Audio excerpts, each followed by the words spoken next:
Watcher people, welcome to this week's Sunday sermon.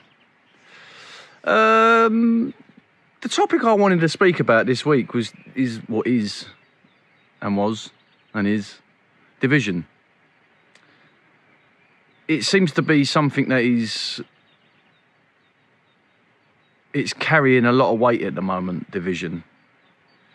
And I feel, one of the oldest techniques of controlling people is division. Divide and conquer, as it were. And I look at that, right, and I'm like, well, I ponder, I do. I often say to Hannah, I do wonder about that. She goes, yeah, you do, don't you? I do wonder. I wonder a lot. Why? Why are we so divided? You know? And like I made a little video the other day on Instagram saying about like how would we still be divided without these devices? Like if we had no way in this day and age, would we still be divided? If we had no way of being manipulated by the algorithms, or we weren't being shown things that we don't know are real, that create our opinions. You know, whether like it's on these devices or it's on our TVs or in our papers or... But then you could argue, and some people mentioned it actually, that division's always been going on. But has it? You know, has it? How do we know that? I don't trust anything from history now, to be honest. I really don't. I think the things that I've once upon a time would have said, oh yeah, that's certain, they've unravelled and I've disentangled truth from them, and they've just turned out to be more deception. So to argue the point like we've always been divided and like history tells us that, perhaps that's just another narrative of manipulation that almost validates the division. Well, if it's always happened, you know, if we've always hated each other, if it's always been, I don't know, Christians against the Muslims, for example, then it's no different now, so fuck it.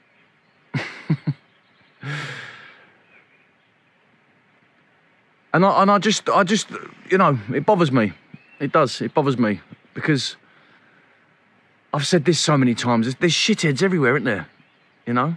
Don't matter what race, don't matter what colour, creed, gender, class, shitheads in everything. You know, so it doesn't matter whether you're a Muslim, or you're a Christian, or you're white, or you're black, or you're male, or you're female, or you're poor, or you're rich. If you're a shithead, you're a shithead.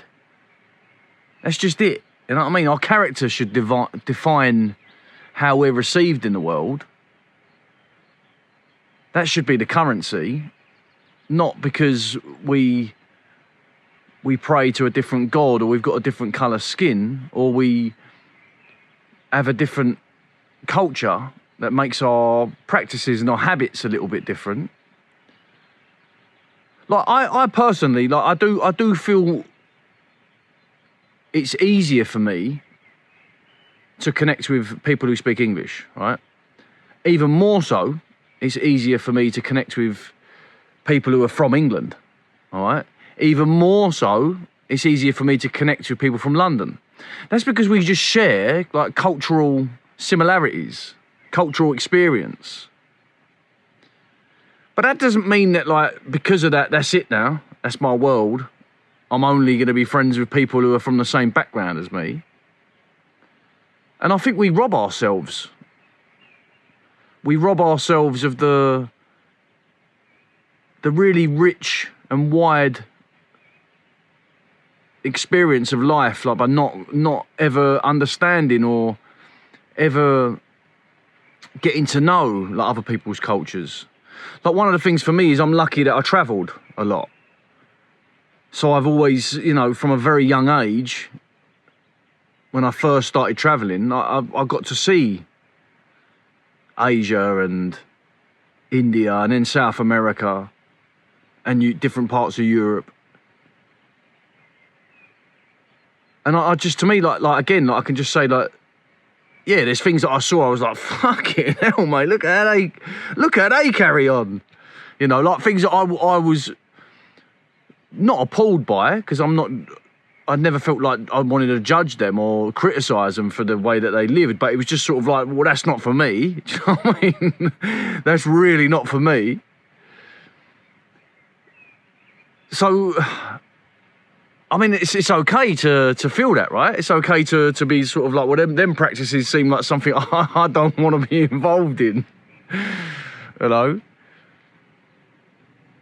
But I can also appreciate why people's cultures are different to ours, because we've got different resources, different opportunities.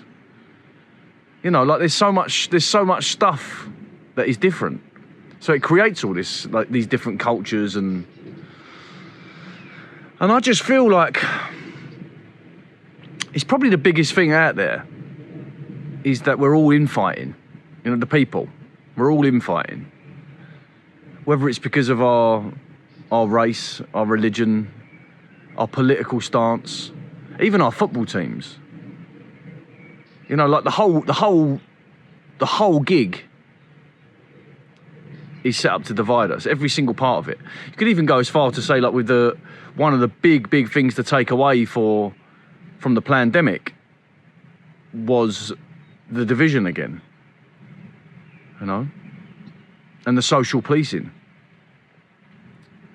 Like, someone deems that you're wrong because they live differently for you. And I mean, that, to me, that's absurd, right?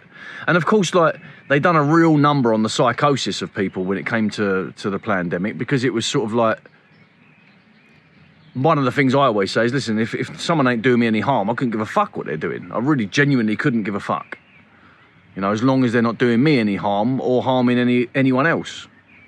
And that's the thing, how they got people with the whole pandemic, because we were seen, weren't we, as like serial spreaders. Walking around with our beautiful smiles shining out to the world.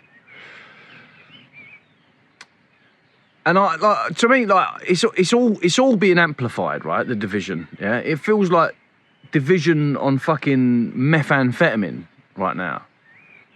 But I do think that's positive. Because I feel like eventually we're all going to get to the point of just being like going, oh, mate, this is ridiculous, isn't it? Like, why can't we just get along? Because always, we're being told by the reins of power, and the reins of, when I say power, I don't mean real power, in like, because we're the real power, right? We just forgot it. But in the sense that those who hold the reins of media communication around the world. You know, that is a powerful medium that they're using against us to divide us. Because, like, would we be divided otherwise? Like, again, like I just think of myself and my experiences is that, maybe it's because I'm from London, right? And like London has always been a very diverse, very, very diverse, culturally diverse place.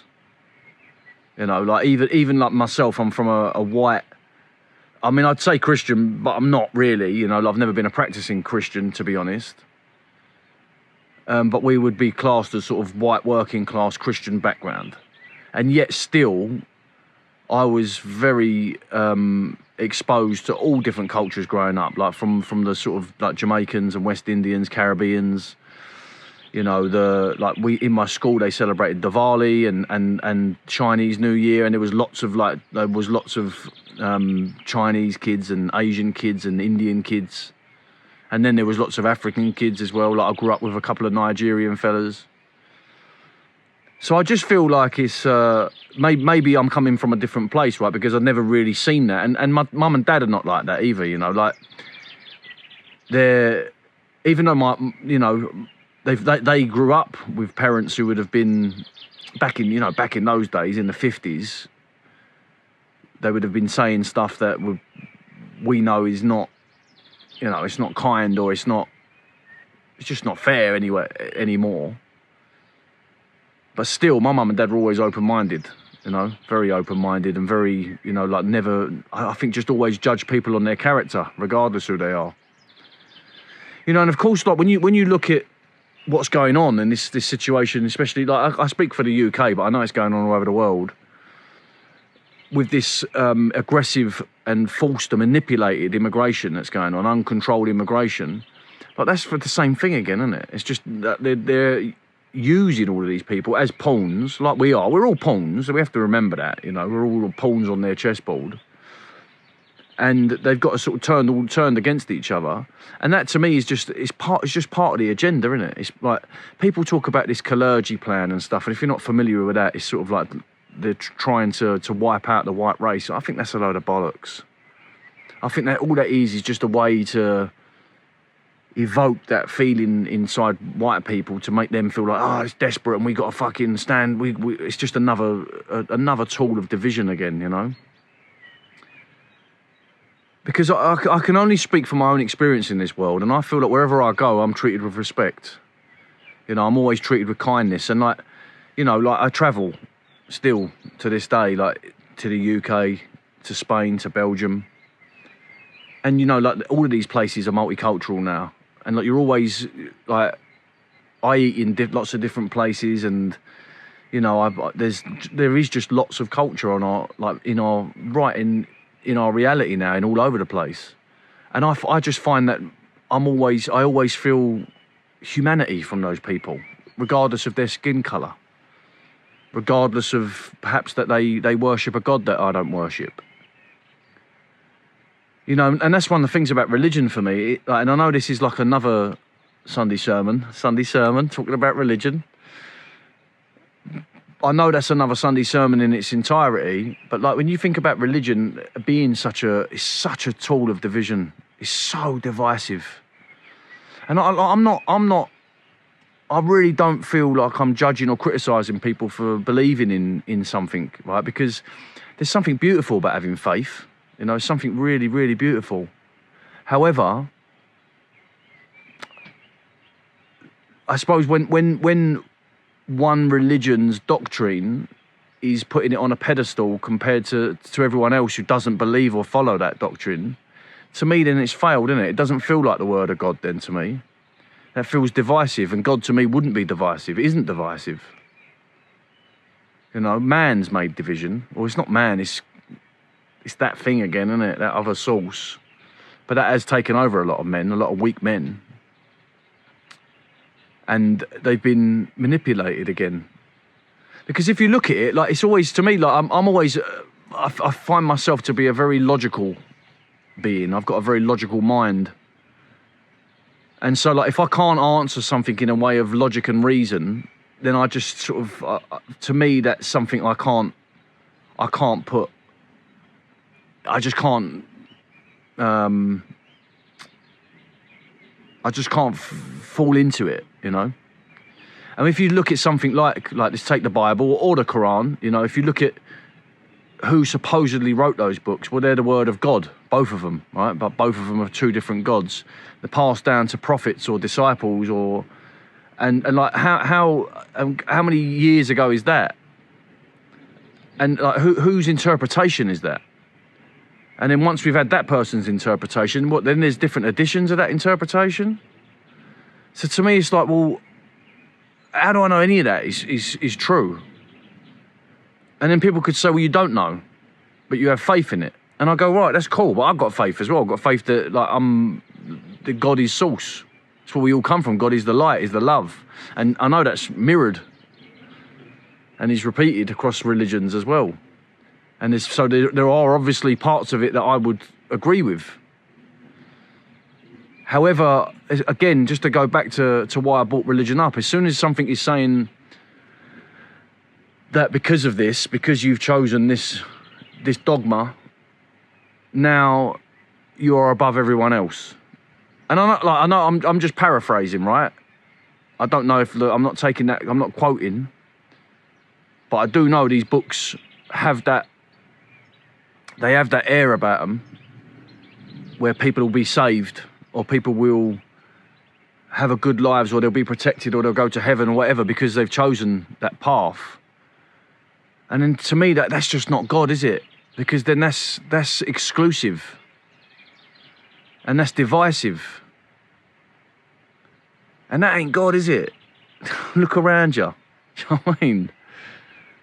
Everything's included under the true gaze of God.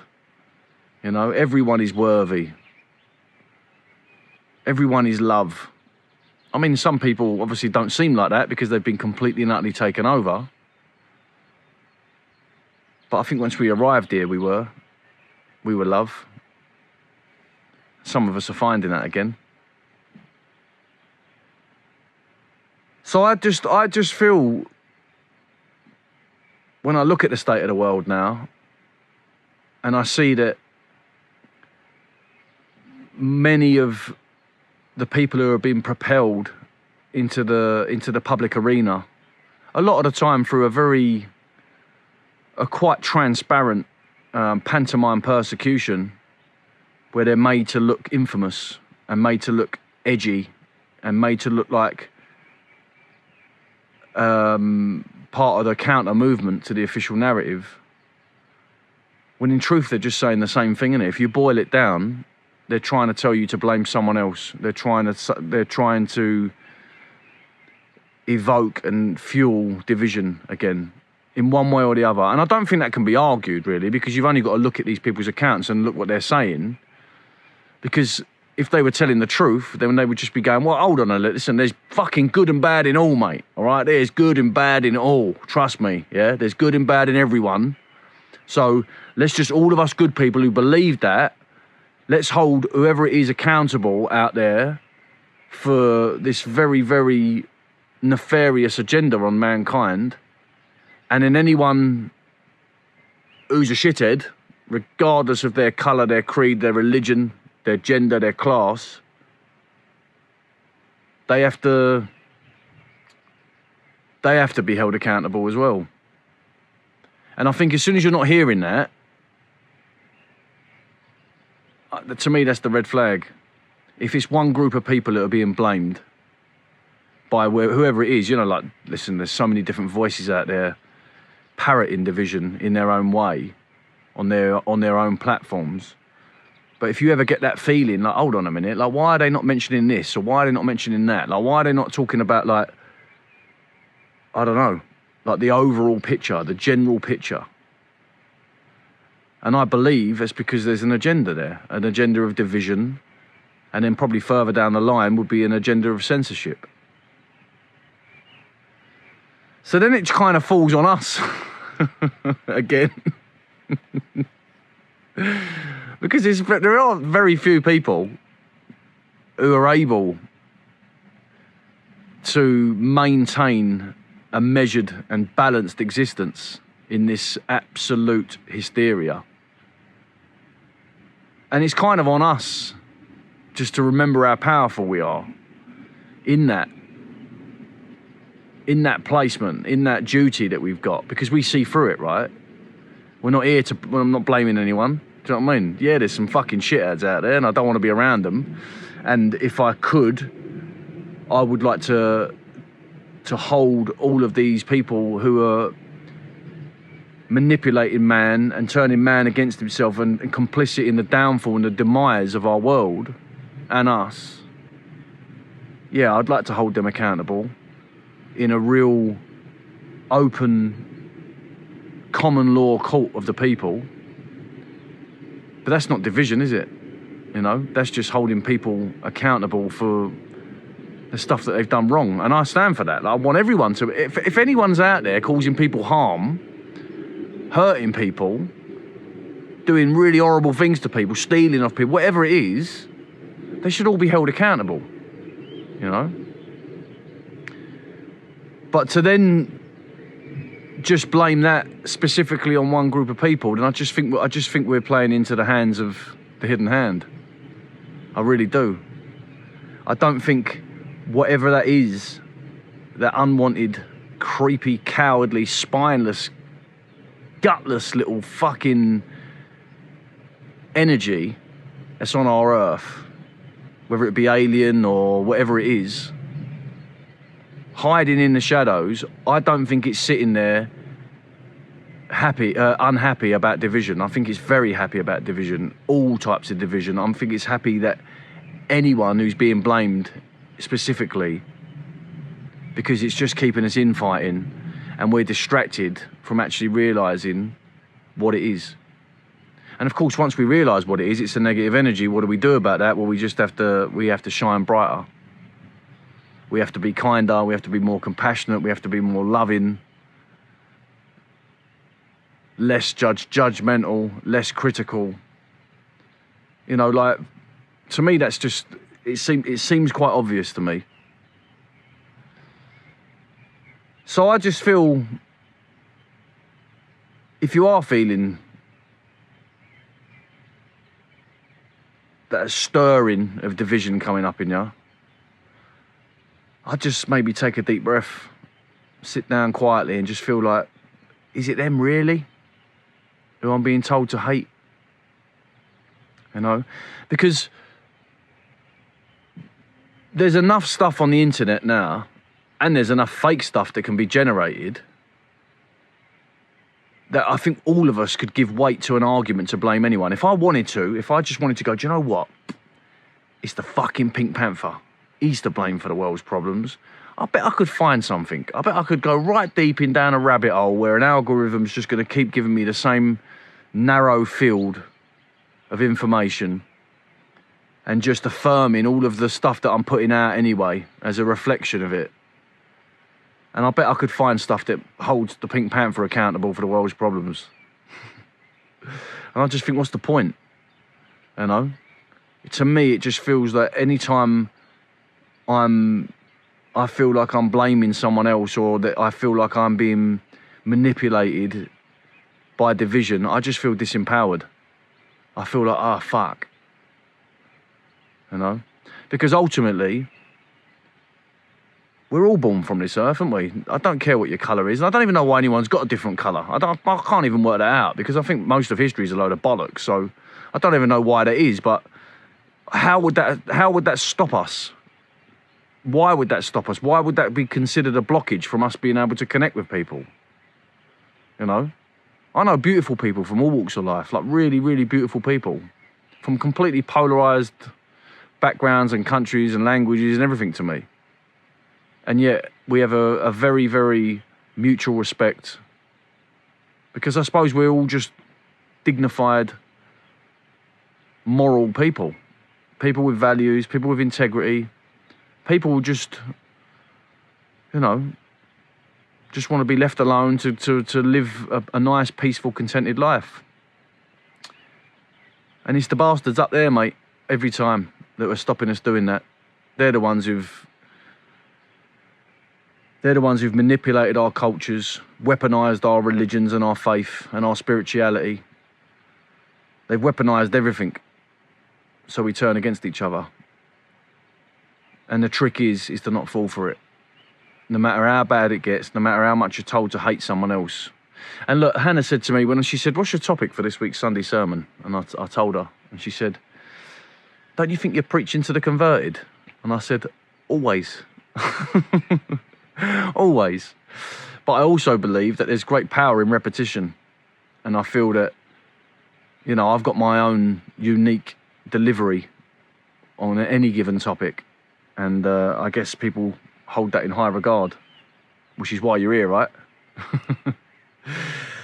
So, yeah, even if you feel exactly the same as me, perhaps it's just nice to hear it, just to reaffirm it in all of us. And also as well, just me saying this stuff is going out there into the ether. That's often, very often, why I even bother. Because I feel like even if no one's listening to me, that it's going out there, mate. My frequency, my vibration's going out there, and it's causing an upset somewhere. So even if it falls on very, very like-hearted ears, then I hope you've enjoyed it anyway. And what I'll say just before I go, we've got our MYGA space tonight at 6 p.m. UK time, 7 p.m. Central European time.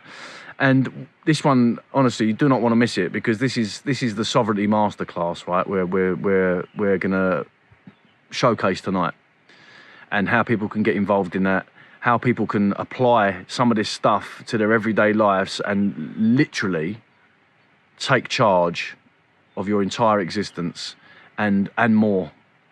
A lot of the things that scare us in this world, that digital IDs, biometrics, you know, like false vaccinations, mandatory this, mandatory that, blah, blah, blah. A lot of us feel like that, fuck that, I wouldn't do that. But this process of the Sovereignty Masterclass, what that can do is it can show you how to correct your status and use your fictional character back against the people who set it up in the first place.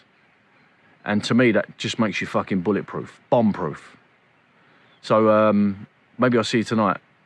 All right, see you later.